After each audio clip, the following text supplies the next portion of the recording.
آداب، یہ آکاشوانی پٹنہ ہے۔ اب آپ اقبال احمد سے علاقائی خبریں سنیے۔ اسمبلی انتخابات کے سلسلے میں آر جے ڈی، کانگریس، بایاں محاذ سمیت عظیم اتحاد میں شامل دیگر پارٹیوں کی ایک اہم ترین میٹنگ آج پٹنہ میں ہو رہی ہے۔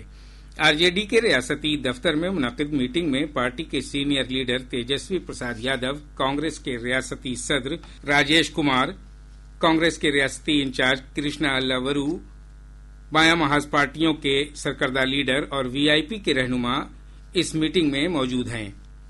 ہمارے نامہ نگار نے بتایا کہ میٹنگ میں عظیم اتحاد کی سبھی 6 حلیف پارٹیاں سیٹوں پر سمجھوتے اور آر جے ڈی کے اعلان کردہ وزیر اعلی عہدے کے امیدوار کے نام پر رضامندی کے سلسلے میں صلاح مشورہ کر رہی ہیں۔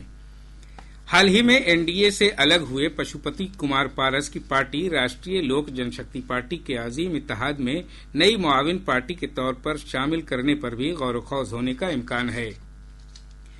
بی جے پی کے سینئر لیڈر اور محصولات اور اصلاحات اراضی کے وزیر سنجے سراوگی نے کہا ہے کہ ریاست کے عوام نے عظیم اتحاد کو مسترد کر دیا ہے۔ سمستی پور میں نامہ نگاروں سے بات چیت کرتے ہوئے جناب سراوگی نے کہا کہ عظیم اتحاد کو میٹنگوں سے کوئی فائدہ نہیں ہونے والا ہے۔ انہوں نے کہا کہ وزیر اعظم نریندر مودی اور وزیر اعلی نتیش کمار کی قیادت میں ریاست کی این ڈی اے حکومت ہمہ جہت ترقی کر رہی ہے۔ جناب سراوگی نے کہا کہ اسمبلی انتخابات میں این ڈی اے کو واضح اکثریت ملے گی۔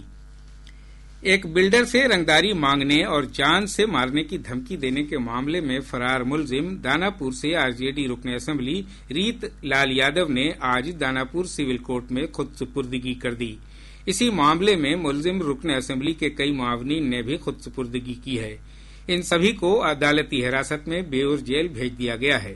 اس معاملے میں گزشتہ دنوں پولیس اور ایس ٹی ایف نے رکن اسمبلی کے 11 ٹھکانوں پر چھاپے ماری کی تھی۔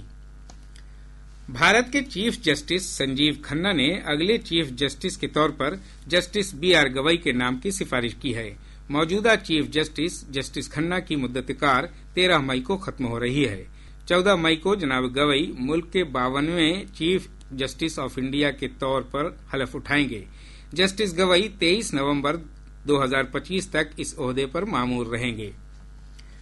مرکزی حکومت نے فکسڈ ڈوز کمبینیشن والی 35 دواؤں کی تیاری، فروخت اور تقسیم پر روک لگا دی ہے۔ ان میں انسداد درد، تغذیہ اور شوگر کنٹرول سے متعلق مختلف دوائیں شامل ہیں۔ دواؤں کے معیار سے متعلق ادارہ سی ڈی ایس ای او نے اس سلسلے میں سبھی ریاستوں اور مرکز کے زیر انتظام ریاستوں کے میڈیسن کنٹرولرز کو خط ارسال کیا ہے۔ وزیر اعلی سولر اسٹریٹ لائٹ منصوبے کے نفاذ میں بیگوسرائے ضلع نے پوری ریاست میں سب سے بہتر مظاہرہ کیا ہے۔ وہیں گرام پنچایتوں میں R T P S centre قائم کرنے کے معاملے میں سیوان اور ای گرام کچہری کے نفاذ میں مشرقی چمپارن ضلع نے اول مقام حاصل کیا ہے۔ محکمہ پنچایتی راج کی جائزہ میٹنگ میں محکمہ جاتی افسران نے یہ جانکاری دی۔ اسکولی بچوں میں پوشیدہ و خوابیدہ کھیل صلاحیتوں کو تراشنے کے لیے مشعل پروگرام 25 اپریل سے ایک بار پھر شروع ہوگا۔ ٹھنڈ کی وجہ سے گزشتہ سال دسمبر میں یہ پروگرام ملتوی کر دیا گیا تھا۔ اور اب موسم۔ ریاست کے مشرقی حصوں میں کئی مقامات پر آندھی پانی اور بادل گرجنے و بجلی گرنے کا واقعہ پیش آیا ہے۔ محکمہ موسمیات سے موصولہ جانکاری کے مطابق پورنیہ کے رجونا میں سب سے زیادہ 22 ملی میٹر بارش درج کی گئی۔ محکمہ نے اپنی پیشگوئی میں کہا ہے کہ اگلے 2 دنوں تک ریاست کے زیادہ تر حصوں میں آندھی پانی، بادل گرجنے اور بجلی گرنے کا اندیشہ ہے۔ اس کے ساتھ ہی آکاشوانی پٹنہ سے علاقائی خبروں کا یہ اردو بلیٹن ختم ہوا۔